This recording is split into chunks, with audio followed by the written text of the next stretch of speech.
ስድስት ቁልፎች የህይወትን አቅጣጫ ወይ ኮምፓስ እንድታገኝ። ምክንያቱም መጽሐፍ ቅዱስ ይናገራል አሁን በዚህ ሰዓት ለሰዎች እየሆነ ያለው የትኛውም አይነት ክፉ ሰር ሁሉ ከዚህ በፊት በሰዎች ህይወት ላይ እንደተገለጠ ይናገራል። አንደኛ ቆሮንቶስ ምዕራፍ 10 ከቁጥር 13 ላይ ለሰው ሁሉ ከሚሆነው በቀር ምንም ፈተና አልደረሰባችሁ፣ ነገር ግን ከሚቻላችሁ መጠን ይልቅ ትፈተኑት ዘንድ የማይፈቅድ እግዚአብሔር የታመነ ነው። ትታገዙ ዘንድ እንድትችሉ ከፈተናው ጋር መውጫን ደግሞ ያደርግላችኋል። የሰው ህይወት በምድር ላይ ከጀመረ ጊዜ ጀምሮ በሰው ህይወቱ ላይ እየተከናወነ የነበረው መከራ፣ ስቃይ፣ ችግር እነዚህ ከዚህ በፊት በእናንተ ላይ አሁን ከተከሰተው ከዚህ በፊት በሌሎች ሰዎች ላይ ተከስቷል። መክብብ ላይ ለሁሉም ዘመን አለው፣ ከሰማይ በታች ለሆነው ነገር ሁሉ ጊዜ አለው። አሁን ህመም እንዳለ ሁሉ ከዚህ በፊት ሰዎች በተለያዩ በሽታዎች ታሞ ነበር። ከዚህ በፊት የታመው ያ በሽታ ራሱ መልኩን ቀይሮ አሁን አለ እንጂ ሁሉም በሽታ ተመሳሳይ ነው። መጽሐፍ መክብብ ላይ ምዕራፍ 1 ከቁጥር 9 ላይ የሆነ ነገር ሁሉ እርሱ የሚሆን ነው፣ የተደረገው ነገር እርሱ የሚደረግ ነው፣ ከፀሐይ በታች አዲስ ነገር የለም ይላል። አሁን 6 መንገዶችን እነግራችኋለሁ። እነዚህ 6ቱ መንገዶች ካላችሁበት ችግር የምትወጡበትን እግዚአብሔር ወደ ሌላ አሁን እያለፋችሁ ካላችሁበት ችግር እግዚአብሔር ወደ ሌላኛው መስመር ህይወት ውስጥ እንዲያስገባችሁ ደግሞ ነው በመንፈስ ቅዱስ ኃይል በጌታ በኢየሱስ ስም ጸልያለሁ። እነዚህን ከሰማችሁ 6 መንገዶችን ከሰማችሁ በኋላ አሁን እየሄዳችሁበት ካለው ህይወት እንደምትወጡ እኔ አምኜ ይህን ቃል እናገራለሁ። ደግሞ በጌታ በኢየሱስ ስም ትወጣላችሁ። አንደኛውና ዋናው መንገድ አሁን ካለህበት ችግር እንድትወጣ አንደኛው አይኖችን በእግዚአብሔር ላይ ማተኮር፣ በእግዚአብሔር ላይ አይንህን ማድረግ፣ የህይወት መውጫ ከሱ እንደሆነ ማወቅ፣ ፈውስ ሁሉ ከሱ እንደሚመጣ ማመን፣ ከበሽታ ከተለያየ ጭንቀት፣ ከካንሰር፣ ከተለያዩ ስም ከተሰጣቸው በሽታዎች ለመውጣት አንደኛው ነገር እና ዋናው ልብህንና አእምሮን ሁሉ በእግዚአብሔር ላይ መጣል፣ በእግዚአብሔር ላይ ትኩረትን ማድረግ፣ እግዚአብሔር ደግሞ የህይወት ሶርስ እንደሆነ መውጫ ከሱ እንደሆነ ማወቅ። መዝሙር ዳዊት ምዕራፍ 61 ከቁጥር 1 ነፍስ ለእግዚአብሔር የምትገዛ አይደለችምን? መድኃኒትስ ከእርሱ ዘንድ አይደለምን?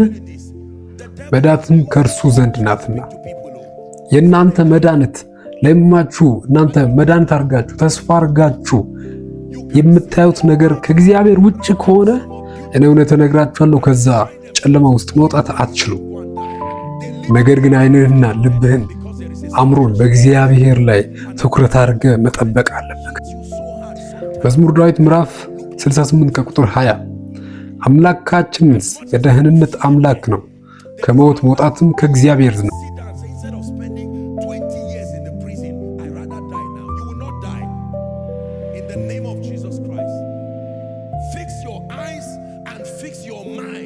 Satan comes to you because these are gates into your spirit. He begins to suggest to you, is it really true that you are called of God? Is it really true that there is prophecy over you? Is it really true? Satan is a master at doubting, creating doubts over God's word. He waits until life hits you, then he comes. Is it true that you will be the one who will be lifted by God to be a savior to your family? Is it true that God has really called you to be a financial apostle? And in light of all the negative things around you, you can nod your head in shame and say, truly, I don't think that this will work again. Imagine if Jesus, in the midst of his pain, the turmoil, the embarrassment, the Bible does not record every conversation. ብዙዎች ሊሞቱ ይችላሉ፣ ተስፋ ሊቆርጡ ይችላሉ። በእርግጥ ብዙ ነገር ይከሰታል፣ አደጋ ይከሰታል፣ ጨለማ ላይ ብዙ ነገሮች ይከሰታሉ። በእንደዛ አይነት ክፉ ሰዓት ላይ ዳዊት ምንድነው የሚለው? እግዚአብሔርን ፈለጉት ይላል። በጭንቀታችሁ ጊዜ ላይ ማድረግ ያለባችሁ አንደኛውና ዋናው ነገር አይኖቻችሁንና ልባችሁን በእግዚአብሔር ላይ ማተኮር። እኔ በእግዚአብሔር ላይ ዝም ብላችሁ አይናችሁ እንድታዩ ሳይሆን እንድታተኩሩ ነው በእግዚአብሔር ላይ የምመክራችሁ። በክፉ ጊዜያት ጭንቀት በህይወታችሁ ላይ ከባባድ ሰዓት ላይ ያ ክፉ ደቂቃዎች ላይ እግዚአብሔር ላይ አይናችሁን አትኩራችሁ እንድታዩ ነግራችኋለሁ። ዛሬ በዛ ክፉ ሰዓታችሁ ሁሉ ላይ በእግዚአብሔር ላይ እንድታተኩሩ ላይ አበረታታችኋለሁ።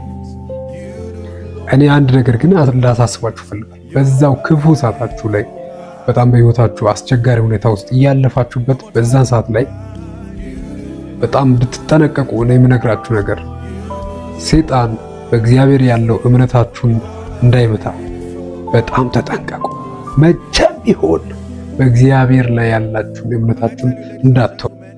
ምክንያቱም በህይወታችሁ ላይ በዙሪያችሁ ላይ በምታዩት ነገር ሁሉ የሚያስጨንቅ ሆኖ ባለበት ሰዓት ላይ ሰይጣን እግዚአብሔር ክፉ እንደሆነ ይነግራችኋል። ሁኔታው በቃ እንደማይሆናችሁ እንደጠመማችሁ፣ ነገሮች ሁሉ መስመር እንደለቀቁ ይነግራችኋል። ስለዚህ በጣም መጠንቀቅ አለባችሁ። አይናችሁን በእግዚአብሔር ላይ ትኩረት ማድረግ አለባችሁ። ለሰይጣን ወሬ ጊዜ እንዳትሰጡ። እኔ እነግራችኋለሁ፣ የእግዚአብሔርን መገኘትን ታመኑ። የእግዚአብሔርን ታማኝነት ታመኑ። በክፉ ሰዓታችሁም የእግዚአብሔርን መገኘትን ታመኑ። የእግዚአብሔርን ድምፅ የማትሰሙበት ሰዓታት ይመጣሉ። ሰዓቶች ደግሞ አሉ። በእነዛ ሰዓት ሁሉ እግዚአብሔርን ግን ትኩረት እንድታደርጉ ጠይቃችኋለሁ። በጀልባው ላይ ኢየሱስ በተኛበት ሰዓት በዛ ሰዓት ላይ ራሱ ማይሰማ ይመስላል፣ ነገር ግን እየሰማ ነበር። የእሱ መገኘት የሚሰራው ስራ እግዚአብሔር ላይ ታመኑ። የእግዚአብሔር መገኘትን ታመኑ። ምክንያቱም የእግዚአብሔር ጸጥታ ቋንቋ ስለሆነ ንግግር ስለሆነ የእሱ ጸጥ ባለበት ሰዓት ላይ እግዚአብሔር እንዳልተናገረ አድርጎ ሰይጣን ሊያመጣባችሁ ይችላል። በዛን ሰዓት ላይ እንዳትሸወዱ። እግዚአብሔር ጸጥታ ግን መልስ ነው። ሃሌሉያ። አእምሯችሁንና ልባችሁን በእግዚአብሔር ላይ አድርጉ፣ ትኩረት አድርጉ። ደግሜ እምላችኋለሁ፣ በእግዚአብሔር ላይ ልባችሁንና ሐሳባችሁን በእግዚአብሔር ላይ አተኩራችሁ አድርጉ። ትንቢተ ኢሳይያስ ምዕራፍ 26 ከቁጥር 3 በአንተ ታምናለችና በአንተ ለምትደገፍ ነፍስ ፈጽመ በሰላም ትጠብቃታለህ። ጌታ እግዚአብሔር የዘላለም አምባ ነውና ለዘላለም በእግዚአብሔር ታመኑ። በአንተ ለምትደገፍ ነፍስ ይላል። ዝም ብሎ ለሚቆሙ ሳይሆን ለሚደገፍ ፈጽሞ በሰላም ትጠብቃታለህ።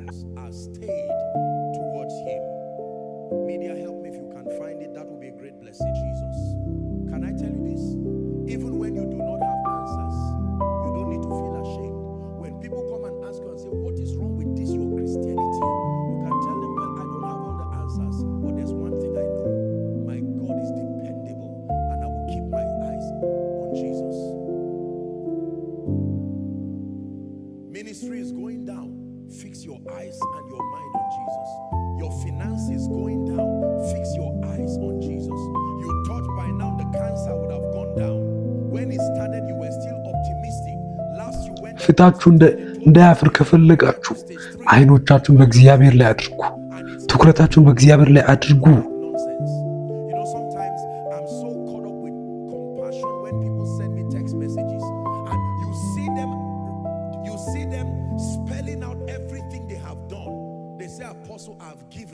I've done this. I even gave a seed. I made a sacrifice. I did everything. I listened to your message overnight praying. And I'm telling you, you can't tell how I feel sometimes a weight in my heart.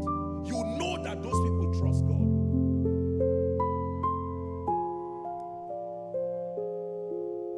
Fix your eyes.